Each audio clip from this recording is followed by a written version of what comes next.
When you think about luxury branding across the world, the name Sotheby's immediately comes to mind, between the auction house, the cars, all the fine things they do. And they're, as you may well be aware, very, very involved in luxury real estate. From Sotheby's, we have with us today Elisabeth Dogereau. Elisabeth, welcome to the show. Happy to have you. Thank you. What is it that attracted you to the Sotheby's brand? I would have to say just their global reach. So the Sotheby's brand introduced the luxury real estate market in 1976, and they are just one of the most phenomenal companies. You know, whether it's the global reach, we have 990 offices around the world. So, you know, we have connections. If somebody is relocating from Hong Kong, they can actually view properties in Jacksonville if they're wanting to relocate, or Miami, or, you know, so we really have, you know, an unprecedented, you know, reach and internet connection like no one else. So that to me, and then also representing the luxury. I mean, Sotheby's, when you hang that blue sign in front of a yard, they know what that means. You know. Excellent. So when we define luxury in Northeast Florida, typically it's in that $1 to $10 million range, occasionally into the teens. That's a relatively small amount of buyers. How, when you're marketing a luxury property, how are you reaching beyond our neighborhoods to bring those people in?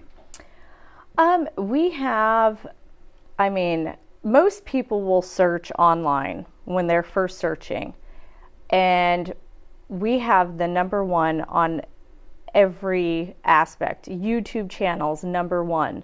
So when people are searching, you know, for properties, it actually starts on the internet, and we're untouchable when it comes to internet.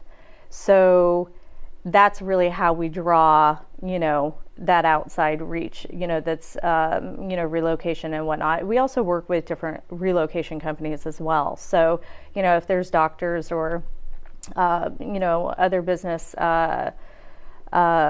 people that are, you know, relocating, you know, they typically will use those companies, which we also have, you know, the affiliation. Excellent.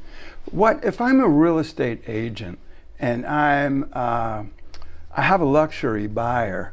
How is it going to be different when I deal with a Sotheby's agent as compared to someone who doesn't specialize in luxury?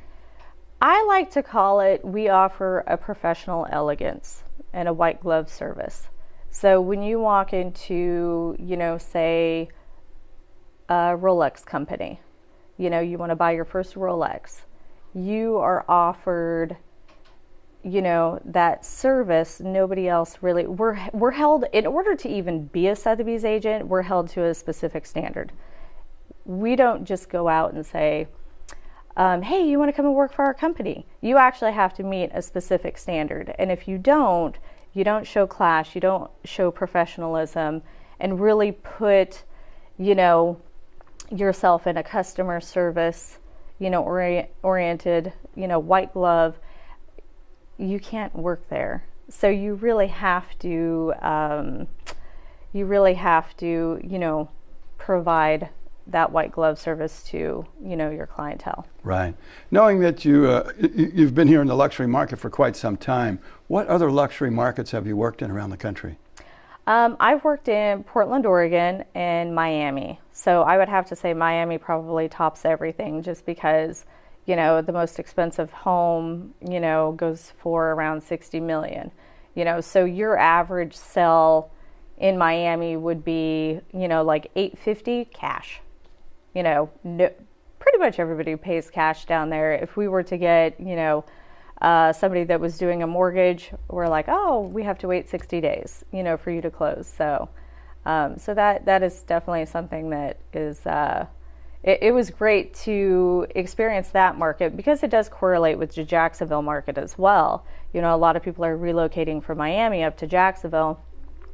With our price point being a little bit lower, yeah, it's a great investment, you know, for them. So. Easy transition. Mm-hmm. Portland's booming. I was in Portland last spring, and things that were were 100,000 10 years ago are now well over $1 million. It's incredible. Yeah. And something about the Portland market, as well. It's so hot that when you put a home on the market, you typically will get multiple offers. And then on top of it, not only do you have to, go above listing price with your offer, you also need to submit a letter to the owner pleading that they accept your trying to reach them on a personal level.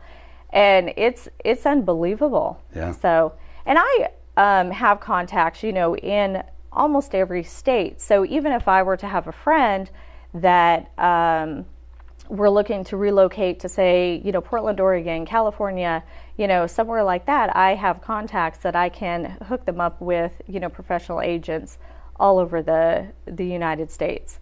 So that is another really nice thing, is we have a really great network. Thank you. I enjoyed that. Well, when you're thinking about luxury, whether it's the buy side or sell side, a conversation with Elisabeth is certainly one worth having.